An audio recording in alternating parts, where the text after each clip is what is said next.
আমরা ভিক্ষা চাই না, কর্মসংস্থান চাই। আমার দুর্ভাগ্য যে এই রাজ্যে আমি জন্মগ্রহণ করেছি।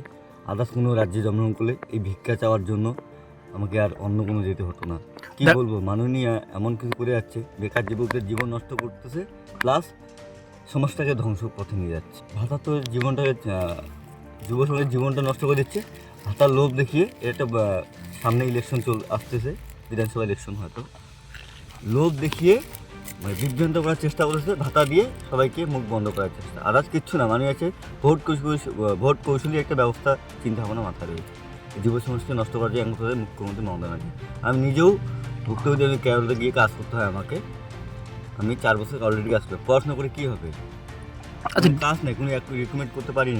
কী হবে? এই রাজ্যে কোনো শিল্প নেই, সে বেসরকারি হোক বা সরকারি হোক, কোনো রিকমেন্ড নেই। যে বেসরকারি হতো কোনো কোম্পানি নেই, সব কোম্পানিগুলো সব এই রাজ্য থেকে চলে যাচ্ছে ভিন রাজ্যে। এই ভিন রাজ্যে আমরা কাজ করতে হচ্ছে। সেই আমাদের এই ডিগ্রি আছে, পশ্চিমবঙ্গে অনেক মানুষের ভালো ছাত্র আছে, বাইরে গিয়ে কাজ করতেছে। দেখছি বিষয় এটা আমাদের কারণ কী আছে বলতো? তৃণমূল দলটা একটাই হচ্ছে কাটমানি ঘুষখোর নিয়ে ব্যস্ত ওরা। আপাআপি থেকে শিক্ষামন্ত্রী শুনছি ভারতবর্ষের মধ্যে একমাত্র শিক্ষামন্ত্রী জেল খেটে চলে আসলো। টাকা পয়সা লুট করে বেকারদের চাকরি দিয়েছিল, না বেকারদের না, সরি এটা সে ভুল বললাম, যারা ঘুষ দিয়ে, যাদের ডিগ্রি নেই হাতে তারা চাকরি পেল, যাদের ডিগ্রি হাতে তারা বসে আছে রাস্তায়। কারণ প্রতিবাদ আজকেও চালিয়ে যাচ্ছে ওরা। এবার এই বিষয়টা কোর্ট দেখছে, আবার ওইটাকে রিফাইন্ড করছে, করার পরে বাকিটা আবার এভাবেই চলছে। শুনেন না, একটা ভালো কথা বললেন, এটা খুব ভালো লাগলো আমার শুনে। সরকারি স্কুল আসছে, ওরা হচ্ছে গল্প করার জন্য আসে, ছাত্রদের ভালো করে পড়াশোনা দিতে পারে না।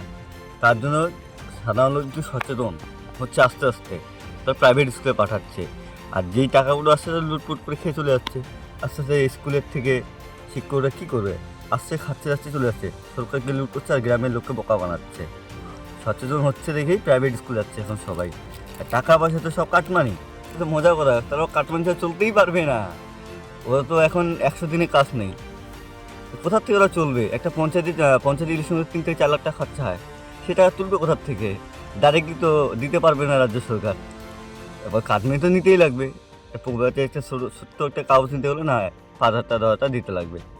এটা কাটমানি নিয়ে চলে, কাটমানি পাচ্ছে না, এখন মানুষের পথে ভিক্ষা যাচ্ছে যে আমাকে কিছু দাও আমি চলি। 3 লাখ টাকা তো খরচা করছে না পঞ্চায়েত ইলেকশনে, টাকাটা তোলার তো ব্যবস্থা করবেই অবশ্যই। বলছে এই রাজ্য সরকার যতদিন না যাবে তিনি বঞ্চিতই থাকবে হোক। আর আগামীতে যে সরকারি আসুক না কেন, খুব ভালোভাবে যে সরকারি ভালোভাবে কাজ করে আগামী